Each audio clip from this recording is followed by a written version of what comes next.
Comme dit le psalmiste, « Seigneur, m'oublieras-tu jusqu'à la fin? Jusqu'à quand me cacheras-tu ta face? Jusqu'à quand devrais-je me faire du souci?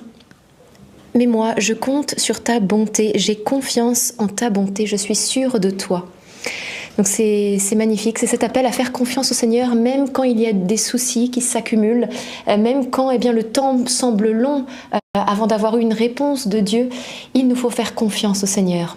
Mais vous savez, la confiance en Dieu, elle ne s'obtient pas comme ça en fait, parce que c'est difficile de faire confiance, de se dire « allez, il faut que j'ai confiance dans le Seigneur ». Finalement, il y a un verset qui dit « qu'ils te fassent confiance ceux qui te connaissent ». Et c'est vrai qu'on a besoin de connaître le Seigneur pour pouvoir vraiment lui faire confiance. Parce que c'est en apprenant à le connaître qu'on se rend compte qu'il est quelqu'un de confiance. Bien sûr qu'il va être fidèle à ce qu'il nous a promis.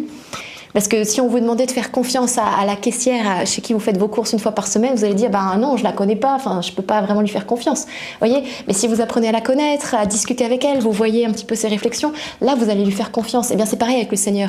C'est en apprenant à le connaître, à savoir qui il est, comment il agit avec nous, comment il agit aussi avec les autres. Et ça on le voit à travers la parole de Dieu. On voit comment Dieu a agi au fur et à mesure des siècles avec les prophètes, les apôtres, etc.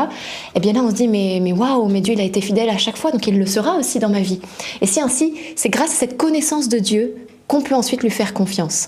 Donc ce qu'on peut demander, c'est cette confiance en Dieu, mais du coup aussi cette grâce de mieux connaître Jésus. Prenons le temps, cherchons à savoir qui il est, parce que ce temps, il nous est donné sur terre pour cela, n'oublions pas, c'est un des premiers commandements, connaître le Seigneur, l'écouter, écouter sa voix et l'aimer.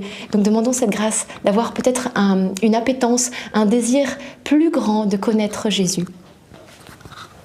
Frères et sœurs, lorsque parfois on rencontre des difficultés, la tentation est grande de se décourager. Parce que lorsqu'on voit seulement l'iceberg, on se dit qu'on va se le prendre, quoi. Mais la parole de Dieu nous dit « Au lieu de me désoler, je me souviens de toi.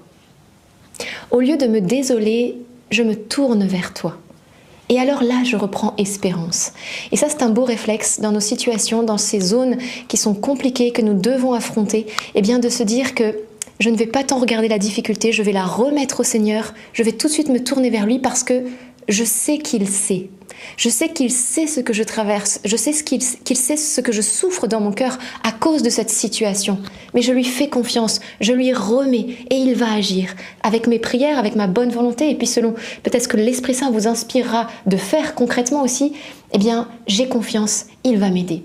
Alors nous allons prier cette dizaine pour vous tous qui peut-être vous découragez face au poids de souffrance, au poids de difficultés, de choses peut-être qui changent dans votre vie. Il y a des déménagements, il y a toutes sortes de choses qui vous déstabilisent.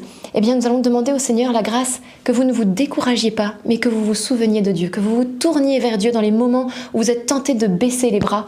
Comme Moïse, souvenez-vous, grâce à Aaron et à son autre ami, il avait les bras levés vers le Seigneur et tout pendant qu'il gardait les bras levés, ils avaient la victoire, mais quand ils baissaient les bras, ils avaient la défaite. Ne baissons pas les bras, parce que alors effectivement nous allons dans le mur, mais gardons courage, la victoire sera au bout.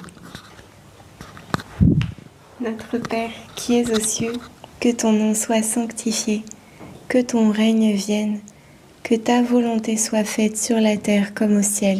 Donne-nous aujourd'hui notre pain de ce jour.